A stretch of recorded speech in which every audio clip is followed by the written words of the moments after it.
नाम का कहा है ಹೆಸರುಗಳು ಇದು ಇಲ್ಲ.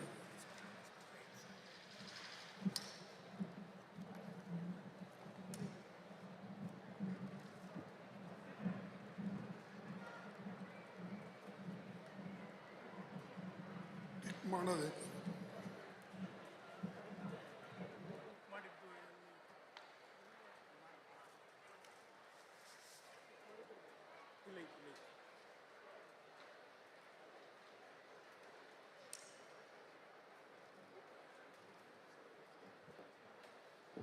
ಬುಡಕಟ್ಟು ಸಾಂಸ್ಕೃತಿಕ ಉತ್ಸವ ಆದಿಕವಿ ಶ್ರೀ ಮಹರ್ಷಿ ವಾಲ್ಮೀಕಿ ವಿಶ್ವವಿದ್ಯಾಲಯದ ನಾಮಫಲಕ ಅನಾವರಣೆ,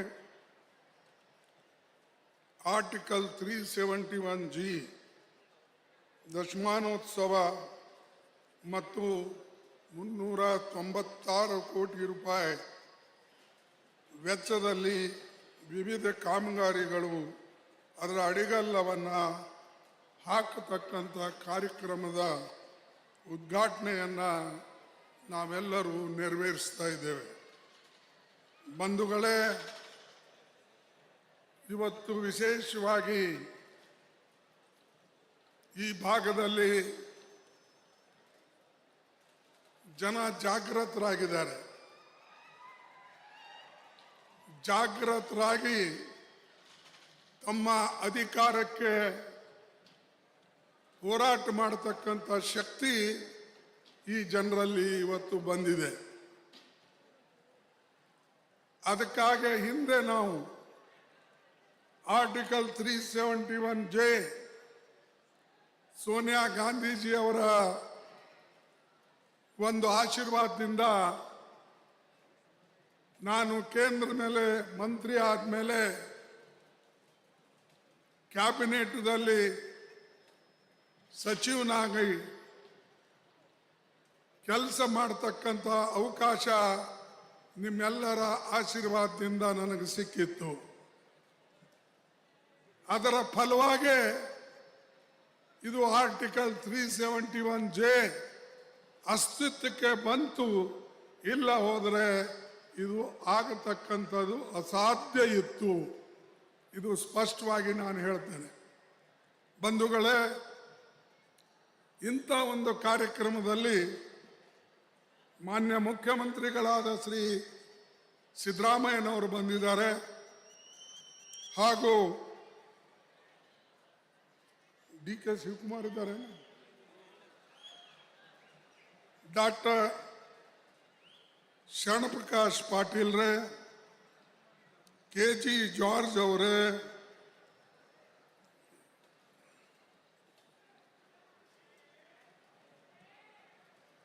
ಹಾಗೂ HK ಪಾಟೀಲ್ ರೇ,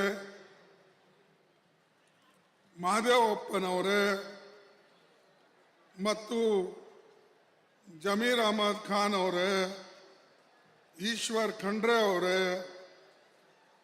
ಸುರೇಶ್ BS ಹಾಗೂ ನಮ್ಮ ಡಾಕ್ಟರ್ MC ಸುಧಾಕರ್ ಅವರೇ, KN ರಾಜಣ್ಣ ಶಿವರಾಜ್ ಸಂಗಪ್ಪ ತಂಗಡಗಿ ಅವರೇ, ಶರಣಪ್ಪ ದರ್ಶನಾಪುರ್ ಅವರೇ, ಸತೀಶ್ ಜಾರಕಿಹೊಳಿ ಅವರೇ ಹಾಗೂ ಬೋಸರಾಜ್ ಅವರೇ, ಬಸವನಗೌಡ ದದ್ದಲ್ ಅವರೇ ಹಾಗೂ ಅನೇಕ ಶಾಸಕ ಮಿತ್ರರು ಈ ಒಂದು ವೇದಿಕೆ ಮೇಲೆ ಕುಳಿತಿದ್ದಾರೆ. ಕ್ಷಮಿಸಬೇಕು, ದಯವಿಟ್ಟು 10-15 ಹೆಸರುಗಳನ್ನು ನಾವು ಪೂರ್ತಿ ತೆಗೆದುಕೊಂಡು ಹೋಗಕ್ಕೆ ಸ್ವಲ್ಪ ಸಮಯ ಆಗ್ತದೆ. ಅದಕ್ಕಾಗಿ ನಾನು ಅವರ ಕ್ಷಮೆಯನ್ನು ಕೇಳ್ತೇನೆ. ಯಾರ್ಯಾರ್ದು ಈ ಕಾರ್ಡ್ನಲ್ಲಿ ಹೆಸರಿದೆ ಅಥವಾ ಇನ್ವಿಟೇಷನ್ನಲ್ಲಿ ಅವರೆಲ್ಲರ ಕ್ಷಮೆಯನ್ನು ಕೇಳಿ ಅವರಿಗೂ ಕೂಡ ನಾನು ನಮಸ್ಕರಿಸಿ, ಇಲ್ಲಿ ಕುಂತಂಥ ನಮ್ಮ ರೈತ ಬಾಂಧವರೇ, ಯುವ ಮಿತ್ರರೇ, ನಮ್ಮ ತಾಯಿಂದರೇ ಹಾಗೂ ಅನೇಕ ಜನ ಹಳ್ಳಿಗಳಿಂದ ತಾವು ಬಂದಿದ್ರಿ ಮತ್ತು ವಿಶೇಷವಾಗಿ ಈ ಒಂದು ಅಗ್ರಿಕಲ್ಚರ್ ಯೂನಿವರ್ಸಿಟಿಗೆ ವಾಲ್ಮೀಕಿ ಅವರ ಹೆಸರು ಇಟ್ಟು ಇದು ಒಂದು ಹೊಸ ದಾಖಲೆಯನ್ನು ರಾಯಚೂರಿನಲ್ಲಿ ಇವತ್ತು ಆಗಿದೆ. ಅದಕ್ಕಾಗಿ ನಮ್ಮೆಲ್ಲರಿಗೂ ಕೂಡ ಬಹಳ ಸಂತೋಷ ಆಗಿದೆ. ಬಂಧುಗಳೇ, ಇವತ್ತು ಇಷ್ಟೆಲ್ಲ ಸಂಭ್ರಮ ನಾವು ಮಾಡ್ತಾ ಇರ್ತಕ್ಕಂಥದ್ದು ಆರ್ಟಿಕಲ್ 371J. ಅದಕ್ಕಾಗಿ ನಾವು ಇಷ್ಟೊಂದು ಸಂಭ್ರಮದಿಂದ ಇವತ್ತು ಈ ಕಾರ್ಯಕ್ರಮವನ್ನು ನಡೆಸ್ತಾ ಇದ್ದೇವೆ. ಈಗಾಗಲೇ ಅದರ ವಿವರಗಳನ್ನು ನಮ್ಮ ವಸಂತ ಕುಮಾರ್ ಅವರು, ಶರಣ ಪ್ರಕಾಶ್ ಪಾಟೀಲ್ರು, ಬಸನಗೌಡರು ತಿಳಿಸಿದ್ದಾರೆ. ನಾನು ಹೆಚ್ಚು ಅದರ ಬಗ್ಗೆ ಹೇಳಕ್ಕೆ ಹೋಗೋದಿಲ್ಲ. ಕೇವಲ ಕೆಲವು ಮಾತುಗಳನ್ನು ನಾನು ಸ್ಪಷ್ಟವಾಗಿ ಹೇಳಕ್ಕೆ ಇಚ್ಛೆ ಪಡ್ತಾ ಇದ್ದೇನೆ. ದೇಶದ ಬಗ್ಗೆ ಅನೇಕ ರಾಜ್ಯದಲ್ಲಿ ಅನೇಕ ಗ್ಯಾರಂಟಿ ಕಾರ್ಯಕ್ರಮಗಳನ್ನು ಒಳ್ಳೆ ರೀತಿಯಿಂದ ನಡೆದಿವೆ. ಆದರೆ ಕೆಲವು ಹೊಟ್ಟೆಕಿಚ್ಚ ಮುಖಂಡರು, ಪಕ್ಷಗಳು ಅದನ್ನು ಅಲ್ಲಗಳಿಸಬೇಕು ಅಂತ ಹೇಳಿ ಅವರು ಸ್ವಲ್ಪ ನಮಗೆ ಹಿಂದೇಟು ಹಾಕಬೇಕು ಅಂತ ಪ್ರಯತ್ನ ಮಾಡ್ತಾ ಇದ್ದಾರೆ. ಅವರು ಎಷ್ಟೇ ಪ್ರಯತ್ನ ಮಾಡಿದ್ರು ಕೂಡ ಅದು ಸಾಧ್ಯ ಇಲ್ಲ ಅನ್ನತಕ್ಕಂಥ ಮಾತನ್ನು ಇವತ್ತು ನಾನು ಹೇಳಕ್ಕೆ ಇಚ್ಛೆ ಮಾಡ್ತೀನಿ.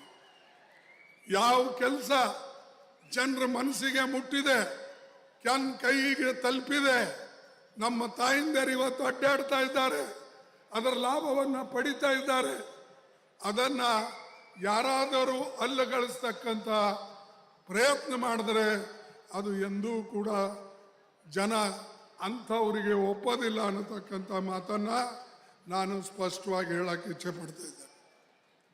ಎರಡನೇದು, ನಮ್ಮ ದೇಶ ಇವತ್ತು ಬಹಳ ಕಠಿಣ ಪರಿಸ್ಥಿತಿಯಲ್ಲಿದೆ. ಒಂದು ಕಡೆ ಮೊನ್ನೆ ತಾನೇ ನಮ್ಮ ದೇಶದಲ್ಲಿ ಜಮ್ಮು ಕಾಶ್ಮೀರ್ನಲ್ಲಿ ಪಹಲ್ಗಾಮ್ ಒಂದು ಟೆರರಿಸ್ಟ್ ಆಕ್ಟಿವಿಟಿ ನಡೀತು. ಆವಾಗ ಬಹಳಷ್ಟು ಜನರಿಗೆ ಯಾರು ಸಿಟ್ಟಿ ಬಾರಿಸ್ರಿ, ಸಿನಿಮಾ ಅಲ್ಲದ ಏನಪ್ಪ, ಸ್ವಲ್ಪ ಸುಮ್ಮನಿರು. ಸಿಂಧರು ಈ ಒಂದು ಪಹಲ್ಗಾಮ್ ಟೆರರ್ನಲ್ಲಿ ನಮ್ಮ ಜನರಿಗೆ 26 ಜನರಿಗೆ ಕೊಲೆ ಮಾಡಿದ್ರು ಪಾಕಿಸ್ತಾನ್ ಟೆರರಿಸ್ಟ್. ಅದರ ಉತ್ತರವಾಗಿ ನಾವು ಕೂಡ ನಮ್ಮ ದೇಶದ ಸೈನಿಕರು ಅದಕ್ಕೆ ಉತ್ತರ ಕೊಟ್ಟು ಅವರ ಎಲ್ಲೆಲ್ಲಿ ಟೆರರಿಸ್ಟ್ ಏರಿಯಾ ಇದೆ ಆ ಏರಿಯಾದಲ್ಲೂ ಕೂಡ ನಮ್ಮ ಸೈನಿಕರು ದಾಳಿ ಮಾಡಿ ಅವರಿಗೆ ಕೊಲೆ ಮಾಡಿದ್ರು. ಸೊ ಇದು ಎಲ್ಲ ಸರ್ಕಾರದವರು ಒಂದು ಕಡೆ ಇದ್ರೆ, ಈ ದೇಶದ ಜನ ಸೈನಿಕರು ಇವರೆಲ್ಲರೂ ಕೂಡ ಒಕ್ಕಟ್ಟಾಗಿ ಇಂಥ ಕಾರ್ಯಕ್ರಮಕ್ಕೆ, ಅಂದ್ರೆ ದೇಶ ಉಳಿಸೋಗೋಸ್ಕರ, ದೇಶದ ಒಂದು ರಕ್ಷಣೆ ಮಾಡಬೇಕಂತ ಹೇಳಿ ನಾವೆಲ್ಲರೂ ಒಂದಾಗಿ ಇವತ್ತು ಕೆಲಸ ಮಾಡ್ತಾ ಇದ್ದೇವೆ. ಆದರೆ ಕೆಲವು ಜನ ಇದಕ್ಕೆ ಕ್ರೆಡಿಟ್ ತಗೊಳ್ಳೋಕ್ಕೆ ನಾವೇ ಮಾಡಿದ್ದೇವೆ, ನಾವೇ ಹೊಡೆದಿದ್ದೇವೆ ಅಂತ ಹೇಳಿಕೊಂಡು ಓಡಾಡೋರು ಕೆಲವು ಜನ ಇದ್ದಾರೆ. ಅವರೇ ಏನಾದರೂ ಸೈನ್ಯದಲ್ಲಿ ಕ್ಯಾಪ್ಟನ್ನು ಅಥವಾ ಕರ್ನಲ್ಲು, ಲೆಫ್ಟಿನೆಂಟ್ ಕರ್ನಲ್ ಅಥವಾ ಜನರಲ್ ಇದ್ದಿದ್ರೆ ನಾವು ಹೇಳ್ತಿದ್ದೇವೆ, ಏನಪ್ಪ ಬಹಳ ದೊಡ್ಡ ಒಂದು ಕೆಲಸ ಮಾಡಿದ್ದಾರೆ, ಇವರು ದೇಶಕ್ಕೆ ತ್ಯಾಗ ಮಾಡಿ ಹೋರಾಟ ಮಾಡಿದ್ದಾರೆ ಅಂತ ತಿಳ್ಕೊಳ್ಬೋದು. ಆದರೆ ಅದು ಏನೂ ಇಲ್ಲ. ಆದರೆ ತಮ್ಮ ಕೆಲಸ ಬಿಟ್ಟು ಇಲ್ಲಿ ಪಹಲ್ಗಾಂವದಲ್ಲಿ ಒಂದು ಕಡೆ ಅಟ್ಯಾಕ್ ನಡೆದಿದೆ, ಇನ್ನೊಂದು ಕಡೆ ನಾವು ಎಲ್ಲ ಪಕ್ಷದ ಮೀಟಿಂಗ್ ಕರೆಸಿ ಅಂತ ಹೇಳಿ ಮೋದಿ ಅವರಿಗೆ ಹೇಳಿ ಕೇಳಿಕೊಂಡೇವೆ. ನಾನೇ ಮೊದಲು ಕೇಳಿದ್ದು ಅದೇ ಈ ಭಾಗದಲ್ಲಿ ಬಂದಾಗ ನಾನು ಸ್ಪಷ್ಟವಾಗಿ ಹೇಳಿದೆ, ಮೋದಿ ಅವರು ಆಲ್ ಪಾರ್ಟಿ ಮೀಟಿಂಗ್ ಕರೆಸಬೇಕು, ಎಲ್ಲರ ಜೊತೆಯಲ್ಲಿ ಮಾತಾಡಬೇಕು, ಅವರು ಮೀಟಿಂಗ್ನಲ್ಲಿ ಬರಬೇಕು ಅಂತ ನಾವು ಹೇಳಿದ್ದೇವೆ. ಆದರೆ ಮೋದಿ ಅವರು 2 ಸಾರಿ ಆಲ್ ಪಾರ್ಟಿ ಮೀಟಿಂಗ್ ಕರೆದ್ರೂ ಕೂಡ ಅವರು ಬರಲಿಲ್ಲ. ಯಾಕೆ ಬರಲಿಲ್ಲ ಅಂತ ನಾನು ಕೇಳ್ತೇನೆ. ನಮಗೆ ನೀವು ಬುದ್ಧಿ ಮಾತು ಹೇಳ್ತೀರಿ, ನಾವು ದೇಶಕ್ಕಾಗಿ ನಮ್ಮ ಕೆಲಸಗಳನ್ನು ಬಿಟ್ಟು ಕನ್ಯಾಕುಮಾರಿಯಿಂದ ಕಾಶ್ಮೀರ ತನ ಎಲ್ಲ ಮುಖಂಡರು ಬಂದರು. ಆದರೆ ಈ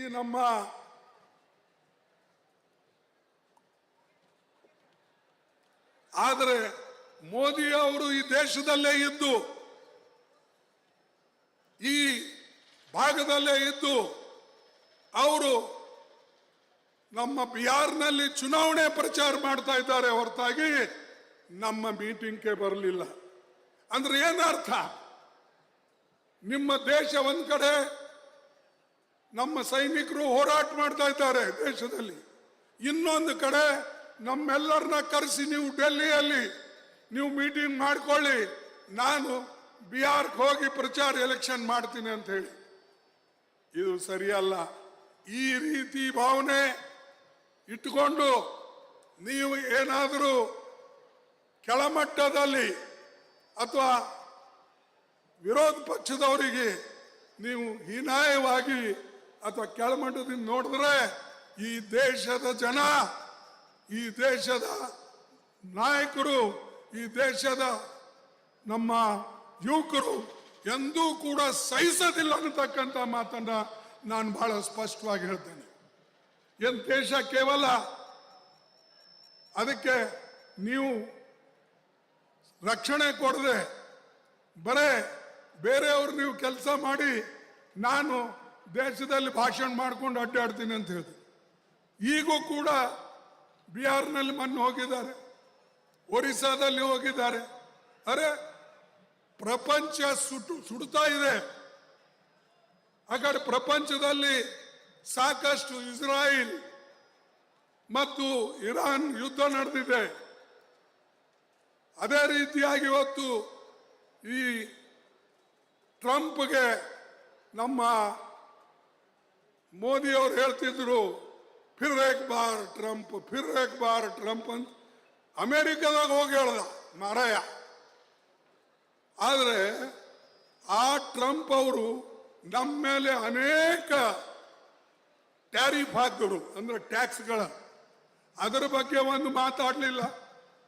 ಅದು ಆದಮೇಲೆ ಇರಾನ್ ನಮಗೆ ಯಾವಾಗಲೂ ಸಪೋರ್ಟ್ ಮಾಡ್ಕೊಂಡು ಬಂದಿದೆ. ನಮಗೆ ಇವತ್ತು ಎಣ್ಣೆ ಸಿಗ್ತಾ, ಪೆಟ್ರೋಲ್ ಕ್ರೂಡ್ ಆಯಿಲ್ ಸಿಗ್ತಕ್ಕಂಥದ್ದು ಇರಾನ್ನಿಂದ ಹೆಚ್ಚು 50% ಅಲ್ಲಿಂದ ನಾವು ತೆಗೆದುಕೊಳ್ತೇವೆ ಅವರಿಂದ. ಅಲ್ಲಿ ಯುದ್ಧ ನಡೆದಿದೆ. ಅದರ ಬಗ್ಗೆ ಆ ಯುದ್ಧವನ್ನು ಹೇಗೆ ನಿಲ್ಲಿಸಬೇಕು ಅನ್ನತಕ್ಕಂಥ ಬಗ್ಗೆ ಎಂದು ಮೋದಿ ಅವರು ಬಾಯಿ ಬಿಚ್ಚಿ ಹೇಳಿಲ್ಲ. ಅವ್ರು ಹೇಳೋದು ಒಂದೇ, ನಾನು ವಿಶ್ವಗುರು ಇದ್ದೀನಿ.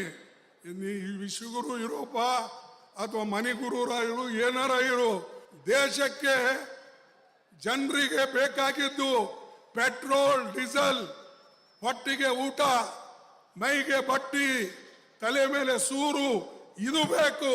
ಇದಕ್ಕಾಗಿ ನಾವೆಲ್ಲರೂ ನಿನಗೆ ಸಪೋರ್ಟ್ ಮಾಡಿದ್ವಿ ಹೊರತಾಗಿ ನೀನು ಊರು ತುಂಬ ಮೆರಿ, ದೇಶ ತುಂಬ ಮೆರಿ ಅಂತ ನಾವು ಹೇಳಲಿಲ್ಲ. ಇಲ್ಲಿ ನಿಮ್ಮ ಮನೆ ಮೊದಲು ಸುಧಾರಣೆ ಮಾಡಿ, ಇಲ್ಲಿನ ಜನರಿಗೆ ಸುಧಾರಣೆ ಮಾಡಿ. ಇವತ್ತೇನಾಗಿದೆ, ನಮ್ಮ ಮಕ್ಕಳಿಗೆ ವಿದ್ಯಾಭ್ಯಾಸ ಕಲಿಸುವಾಗ ನಮ್ಮ ಸಿಲೆಬಸ್ ಬೇರೆ. ಇವತ್ತು RSS ಸಿಲೆಬಸ್ಸು ಇವತ್ತು ವಿಶ್ವವಿದ್ಯಾಲಯದಲ್ಲಿ ಬರ್ತಾ ಇವೆ.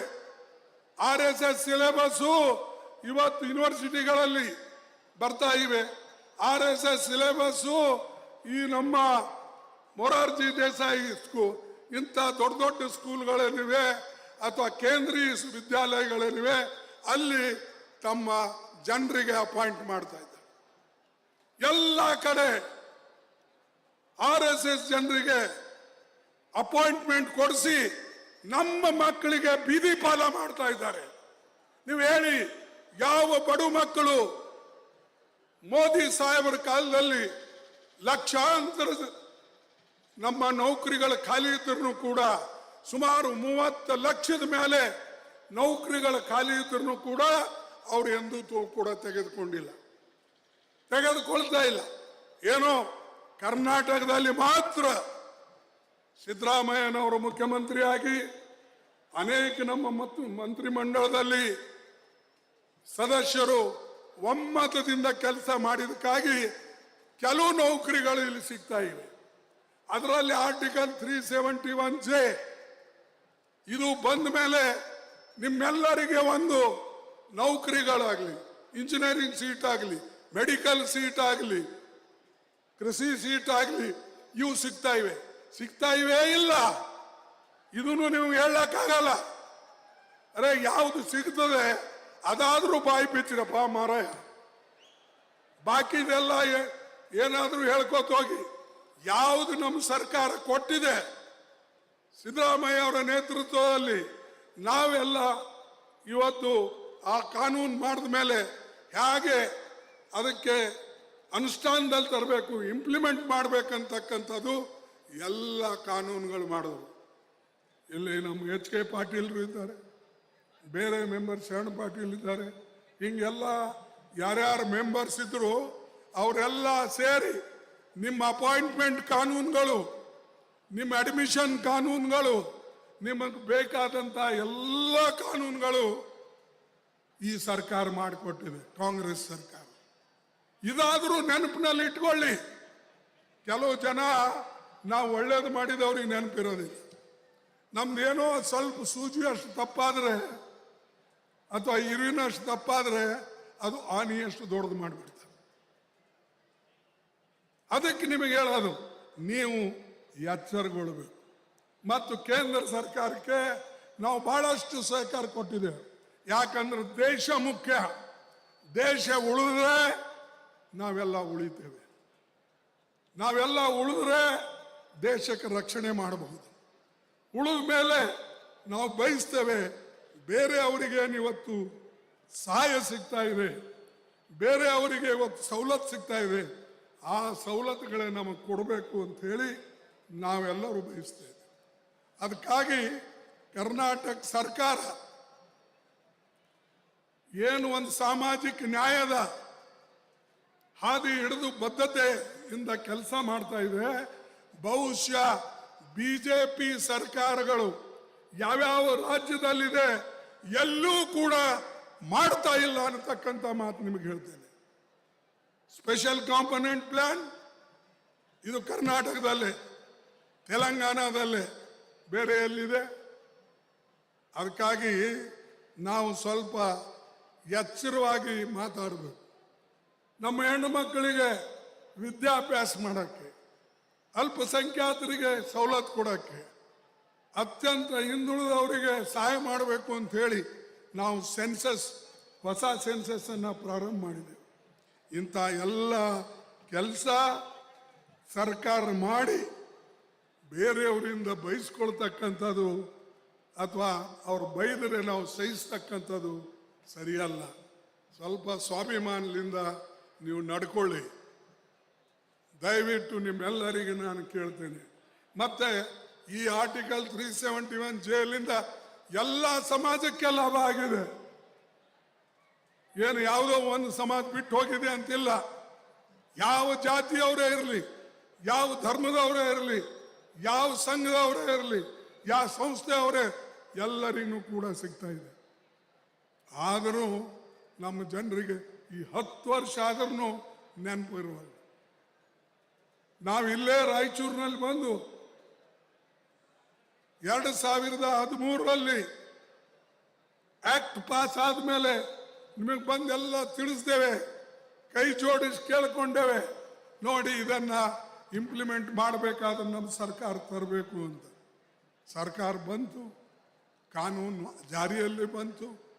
ಆದರೆ ಕೆಲವು ಜನ ಇದಕ್ಕೆ ಮರೆತು ಹೋದರು, ಕೆಲವು ಸಲ ಮರೀತಾರೆ. ಆದರೆ ಕಲ್ಯಾಣ ಕರ್ನಾಟಕ, ಹೈದರಾಬಾದ್ ಕರ್ನಾಟಕ ಜನರಿಗೆ ನಾನು ಅಭಿನಂದಿಸ್ತೇನೆ. ನಮ್ಮ ಭಾಗದಲ್ಲಿ ಇರ್ತಕ್ಕಂಥ 7ಕ್ಕೆ 7 ಸೀಟು ಕಾಂಗ್ರೆಸ್ ಪಾರ್ಟಿಗೆ ಗೆಲ್ಲಿಸ್ಕೊಟ್ಟಿರಿ. ಅದಕ್ಕೆ ನಿಮ್ಮೆಲ್ಲರಿಗೆ ನನ್ನ ವಂದನೆಗಳು. ಇದೇ ಕೊಡುಗೆ ನೀವು ಕೊಟ್ರಿ, ಅದಕ್ಕೆ ನಾನು ಹೆಮ್ಮೆಯಿಂದ ಹೇಳ್ತೀನಿ ಬೇರೆ ಕಡೆ. ಆದರೆ ನಿಮ್ಮ ಮಕ್ಕಳಿಗೆ ಮುಂದೆ ತರಬೇಕು, ಶಿಕ್ಷಣ ಅವರಿಗೆ ಮಾಡಿಸ್ಬೇಕು. ಅವಾಗ ಮಾತ್ರ ಇದು ಸಾಧ್ಯ ಇದೆ. ಇಲ್ಲದ್ರೆ ಬರೇ ನಾವು ಇದೇ ಹೇಳ್ಕೊಂಡು ಹೋದರೆ ಸರಿ ಇಲ್ಲ. ಎರಡನೇದಾಗಿ, ಇವತ್ತು ಯುದ್ಧದ ಕಾಲದಲ್ಲಿ ನಾವು ದೇಶದಲ್ಲಿ ಒಕ್ಕಟ್ಟಿರಬೇಕು ಅಂತ ಹೇಳಿ ನಾವು ಬಯಸ್ತೇವೆ. ಆದರೆ ಮೋದಿ ಅವರು ಈ ಒಕ್ಕಟ್ಟುತನ ಅವ್ರ ಲಾಭ ಏನು ತಗೊಳ್ತಾ ಇದ್ದಾರೆ ಅಂದರೆ ಚುನಾವಣೆ ಲಾಭ. ಈ ಕಡೆ ನಾವು ದೇಶದ ಬಗ್ಗೆ ಯೋಚನೆ ಮಾಡಿದ್ರೆ ಅವರು ತಮ್ಮ ಪಕ್ಷದ ಬಗ್ಗೆ ಯೋಚನೆ ಮಾಡ್ತಾರೆ. ಇಂಥ ಮುಖಂಡರಿಂದ, ಇಂಥ ಲೀಡರ್ಸ್ಗಳಿಂದ ದೇಶ ಹಾಳಾಗ್ತದೆ ಹೊರತಾಗಿ ಮುಂದೆ ಬರೋಕ್ಕೆ ಸಾಧ್ಯ ಇಲ್ಲ. ಮೂರನೇದಾಗಿ ಇವತ್ತು ನಾವು ಬಯಸ್ತೇವೆ ಇರಾನ್ ಮತ್ತು ನಮ್ಮ ಇರಾಣ ಮತ್ತು ಇಸ್ರಾಯೇಲ್ ಯುದ್ಧ ನಿಲ್ಲಬೇಕು ಅಂಥೇಳಿ. ಅದೇ ರೀತಿಯಾಗಿ ಇವತ್ತು ಪಾಕಿಸ್ತಾನ್ ಏನು ಮೊದಲು ಪ್ರಯತ್ನ ಮಾಡ್ತಿತ್ತು ನಮ್ಮ ಮೇಲೆ, ಈಗ ಸ್ವಲ್ಪ ಸುಮ್ಮನಿದ್ದಾರೆ. ಮತ್ತು ಯಾವಾಗ ಏನು ಬರ್ತದೋ ಗೊತ್ತಿಲ್ಲ. ಆದರೆ ಅಮೇರಿಕ ಒಂದು ಕಡೆ, ಚೈನಾ ಮತ್ತು ರಷ್ಯಾ ಅವ್ರನ್ನೂ ಕೂಡ ಒಂದು ಕಡೆ ಸೈಲೆಂಟ್ ಆಗಿದ್ದಾರೆ. ಆದರೆ ಮುಂದೆ ಏನಾಗ್ತದೋ ಗೊತ್ತಿಲ್ಲ. ಅದಕ್ಕೆ ನಾನು ನಮ್ಮ ಪಕ್ಷದವರು, ಮೊನ್ನೆ ಸೋನಿಯಾ ಗಾಂಧಿ ಅವರು ಕೂಡ ಒಂದು ಆರ್ಟಿಕಲ್ ಬರೆದಿದ್ದಾರೆ. ಅವ್ರು ಹೇಳಿದ್ದಾರೆ, ನಾವು ಸುರಕ್ಷಿತವಾಗಿರಬೇಕು, ಪ್ರಪಂಚದಲ್ಲಿ ಶಾಂತಿ ಇರಬೇಕು, ಶಾಂತಿಯಿಂದ ನಮ್ಮ ಪ್ರಪಂಚ ನಡಿಬೇಕು ಅನ್ನತಕ್ಕಂಥದ್ದನ್ನ ಅವ್ರನ್ನು ಹೇಳಿ ಇವತ್ತು ಅದೇ ಮಾತನ್ನ ನಾನು ಹೇಳ್ತೇನೆ. ನಾನಿವತ್ತು ಈ ಮಾತನ್ನ ಯಾಕೆ ಹೇಳ್ತೀನಿ ಅಂದರೆ, ಎಲ್ಲಿವರೆಗೆ ಪ್ರಪಂಚದಲ್ಲಿ ಶಾಂತಿ ಇರ್ತದೋ ಅಲ್ಲಿವರೆಗೆ ಪ್ರಾಸ್ಪ್ಯಾರಿಟಿ ಇರ್ತದೆ, ಅಲ್ಲಿವರೆಗೆ ಬೆಳವಣಿಗೆ ಇರ್ತದೆ, ಅಲ್ಲಿವರೆಗೆ ವಿಜ್ಞಾನ ಬೆಳೀತದೆ, ಅದರ ಲಾಭ ಎಲ್ಲರಿಗೂ ಸಿಗುತ್ತೆ. ಆದರೆ ನಾವು ಅದನ್ನು ಬಿಟ್ಟರೆ, ಇದು ಸ್ಪಷ್ಟವಾಗಿ ನಾನು ಹೇಳ್ತೇನೆ, ನಾವಿವತ್ತಿದು ಯಾವಾಗಲೂ ಕೂಡ ನೋಡ್ಕೊಳ್ಬೇಕು. ನಮಗೆ ಈ ದೇಶದಲ್ಲಿ, ಪ್ರಪಂಚದಲ್ಲಿ ಬುದ್ಧ ಬೇಕೋ ಅಥವಾ ಯುದ್ಧ ಬೇಕು? ಬುದ್ಧ ಬಂದ್ರೆ ಶಾಂತಿ ಕೊಡ್ತಾರೆ, ಯುದ್ಧ ಮಾಡಿದ್ರೆ ನಿಮ್ಮ ಮನೆಯೊಳಗೇನು ಉಳಿಯೋದಿಲ್ಲ, ನಿಮ್ಮ ಬಿಲ್ಡಿಂಗ್ಗಳು ಉಳಿಯೋದಿಲ್ಲ. ಇವತ್ತು ಅಣುಬಾಂಬ್ ಉಪಯೋಗ ಮಾಡ್ತಾ ಇದ್ದಾರೆ, ಇವತ್ತು ಡ್ರೋನ್ ಉಪಯೋಗ ಮಾಡ್ತಾ ಇದ್ದಾರೆ, ಇವತ್ತು ಬೇಕಂತ ಮಿಸೈಲ್ ಉಪಯೋಗ ಮಾಡ್ತಾರೆ. ಎಲ್ಲರ ಮನೆ ಹಾಳಾಗ್ತಾ ಇವೆ. ದೊಡ್ಡ ದೊಡ್ಡ ಬಿಲ್ಡಿಂಗ್ಗಳು, ದೊಡ್ಡ ದೊಡ್ಡ ಕಾರ್ಖಾನೆಗಳು, ದೊಡ್ಡ ದೊಡ್ಡ ಅನುಸಂಧಾನ ಮಾಡ್ತಕ್ಕಂಥ ಅನೇಕ ನಮ್ಮ ಸ್ಕೂಲ್ ಬಿಲ್ಡಿಂಗ್ಗಳು ಇವೆಲ್ಲ ಹೋಗ್ತಾ ಇವೆ. ಅದಕ್ಕಾಗಿ ಬಂಧುಗಳೇ, ನಾವು ಎಲ್ಲರೂ ಯುದ್ಧ ನಿಲ್ಲಬೇಕು ಅಂತ ಪ್ರಾರ್ಥನೆ ಮಾಡೋಣ. ಅದಕ್ಕಾಗಿ ಎಲ್ಲ ಪ್ರಪಂಚದ ಮುಖಂಡರು ಅವರು ಒಂದಾಗಿ ಇದ್ರ ಬಗ್ಗೆ ಯೋಚನೆ ಮಾಡಬೇಕು. ನಮ್ಮ ಪಕ್ಷನೂ ಕೂಡ ಇದ್ರ ಬಗ್ಗೆ ಚಿಂತನೆ ಈಗಾಗಲೇ ಮಾಡಿದೆ. ನಾನು ಬರುವಾಗಲೇ ನಿನ್ನೆ ಮತ್ತು ಇವತ್ತು ಕೂಡ ನಮ್ಮ ಮುಖಂಡರಿಗೆ ಮಾತಾಡಿದ್ದೇನೆ, ರಾಹುಲ್ ಗಾಂಧಿ ಅವರಿಗೆ ಮಾತಾಡಿದ್ದೇನೆ, ಸೋನಿಯಾ ಗಾಂಧಿ ಅವರಿಗೆ ಮಾತಾಡಿದ್ದೇನೆ, ಮತ್ತು ನಮ್ಮ ಹಿಂದೆ ನಮ್ಮ ಜೊತೆಯಲ್ಲಿದ್ದಂಥ ಫಾರಿನ್ ಸೆಕ್ರೆಟರಿಗಳು ಅವ್ರ ಜೊತೆಯಲ್ಲೂ ಕೂಡ ಮಾತಾಡಿದ್ದೇನೆ. ಅವರೆಲ್ಲರೂ ಒಂದೇ ಒಂದು ಹೇಳೋದು ಏನಂದರೆ, ಇದು ಶಾಂತಿಯಿಂದ ನಾವು ನಡಿಬೇಕೇ ಹೊರತಾಗಿ ಇದರಲ್ಲಿ ದುಡುಕ್ತಕ್ಕಂಥದ್ದು ಸರಿಯಲ್ಲ. ಯಾವ ದೇಶನೇ ಕೂಡ ನಮ್ಮ ಮೇಲ್ಗೈ ಇದೆ ಕೆಳಗೈ ಇದೆ ಅಂತಕ್ಕಂಥದ್ದು ಆಗಬಾರ್ದು ಅಂಥೇಳಿ ನಮ್ಮ ಪಕ್ಷದಾಗಲಿ ಸರ್ಕಾರದಾಗಲಿ ಒಂದೇ ಒಂದು ಗುರಿ ಅಂದರೆ ಪ್ರಪಂಚದಲ್ಲಿ ಶಾಂತಿ ಬರಬೇಕು. ಅವರು ಯಾವ ದೇಶದವರೇ ಇರಲಿ ಅದು ಮುಖ್ಯ ಅಲ್ಲ, ಆದರೆ ಎಲ್ಲ ದೇಶದವರು ಒಂದಾಗಿ ಈ ದೇಶ ಪ್ರಪಂಚ ಸುರಕ್ಷಿತ ಇರಬೇಕು ಅಂತಕ್ಕಂಥದ್ದಾಯಿತು ಅಂದರೆ ನಮ್ಮೆಲ್ಲರಿಗೆ ಒಳ್ಳೆಯದಾಗ್ತದೆ ಅಂತಕ್ಕಂಥ ಮಾತನ್ನು ಇವತ್ತು ನಾನು ನಿಮಗೆ ಹೇಳ್ತೇನೆ. ಮತ್ತು ನಾವು ಎಂದೂ ಯಾರಿಗೂ ಹೆದರಿಲ್ಲ. ಇಂದಿರಾ ಗಾಂಧಿ ಅವರಂತೂ ಈ ಬಾಂಗ್ಲಾದೇಶ ಯುದ್ಧ ನಡೆದಾಗ ಇಲ್ಲಿ ಅಮೇರಿಕಾದು 7ನೇ ಫ್ಲೀಟ್ ದೊಡ್ಡ ಒಂದು ಊರಿನಂಥದ್ದು ಜಹಾಜ್ ಬಂದಿತ್ತು ನೀರಿನ ಮೇಲಿಂದ, ದೊಡ್ಡ ದೊಡ್ಡ ಅದರಲ್ಲಿ ಕ್ಷಿಪಣಿಗಳು ಯುದ್ಧ ಸಾಮಾನುಗಳು ಅನೇಕ ಬಂದು ನಮ್ಮ ಬಾಂಗ್ಲಾದೇಶ ಹತ್ರ ನಿಂತರೂ ಕೂಡ ಇಂದಿರಾ ಗಾಂಧಿ ಹಿಂದೇಟು ಆಗಲಿಲ್ಲ. ದೇಶ ಉಳಿಸೋಗೋಸ್ಕರ ಮತ್ತು ಬಾಂಗ್ಲಾದೇಶದವರಿಗೆ ಸಹಾಯ ಮಾಡೋಗೋಸ್ಕರ ಅವರು ಯಾರಿಗೂ ಹೆದರದೆ ಬೆದರದೆ ಅವರು ಯುದ್ಧವನ್ನು ಮಾಡಿ ಬಾಂಗ್ಲಾದೇಶದವರಿಗೆ ಸ್ವತಂತ್ರ ಮಾಡಿದ್ರು. ಇಂಥ ಇಂದಿರಾ ಗಾಂಧಿ ನಮ್ಮಲ್ಲಿದ್ದಾಳೆ, ಮಾತಾಡಿಲ್ಲ. ನಾನು ನೋಡ್ತೀನಿ, ಒಳಗೆ ಹೋಗಿ ಕುಡಿತೀನಿ, ಹೊರಗೆ ಹೋಗಿ ಕುಡಿತೀನಿ ಅಂತ ಎಂದೂ ಹೇಳಿಲ್ಲ. ಅವರು ಹೇಳಿದ್ದು ಒಂದೇ, ಧೈರ್ಯದಿಂದ ಈ ದೇಶನ ಉಳಿಸ್ತೇನೆ, ದೇಶಕ್ಕೆ ರಕ್ಷಣೆ ಮಾಡೋದು ನನ್ನ ಕರ್ತವ್ಯ, ಮಾನವ ಕುಲಕ್ಕೆ ರಕ್ಷಣೆ ಮಾಡತಕ್ಕಂಥ ಕೆಲಸ ನಂದು. ನಮ್ಮ ಪಕ್ಕದಲ್ಲೇ ಇದು ಎಲ್ಲ ಏನು ಯುದ್ಧ ನಡೆದಿದೆ ಇದಕ್ಕೆ ನಾವು ನಿಲ್ಲಿಸಬೇಕು ಅನ್ನತಕ್ಕಂಥ ಮಾತು ಇಂದಿರಾ ಗಾಂಧಿ ಅವರು ಹೇಳಿದರು. ಇವತ್ತು ಅದೇ ಮಾತನ್ನು ಸೋನಿಯಾ ಗಾಂಧಿ ಅವರು ಹೇಳ್ತಾ ಇದ್ದಾರೆ.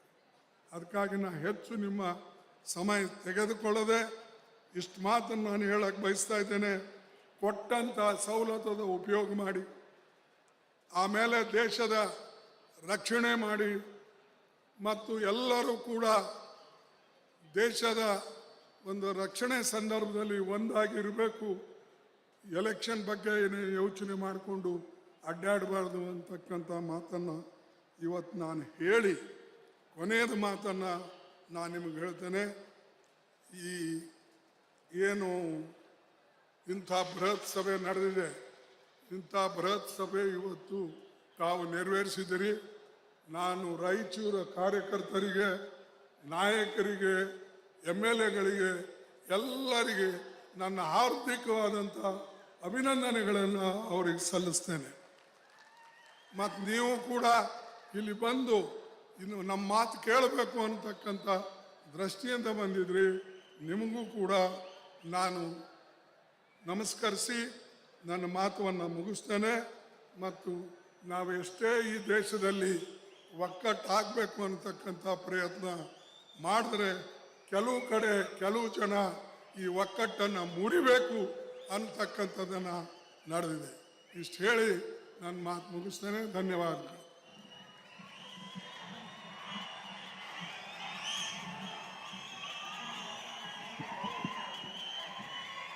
ಜೈ ಹಿಂದ್. ಯಾಕಪ್ಪ ಬಸನಗೌಡ ಏನು ಉಪ್ಪಿಟ್ಟು ಏನು ಕೊಟ್ಟಿಲ್ಲ, ನಮ್ಗೆ ಊಟ ಆಗಿದೆ. ಊಟ ಆದ್ರೂ ಜೋರಿಲ್ಲ, ನನ್ನಂತವನ ಬಳಿ ಜೋರಿದೆ, ನಿಮಗಿಲ್ಲಲ್ಲ. ಜೈ ಹಿಂದ್, ಜೈ ಹಿಂದ್, ಜೈ ಹಿಂದ್.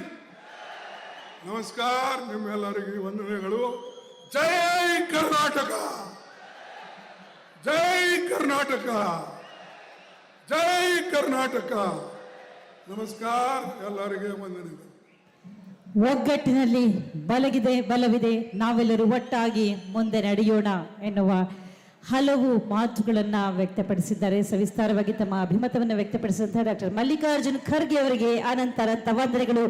ಬರಲಿ ಭರಪೂರ ಚಪ್ಪಾಳೆ.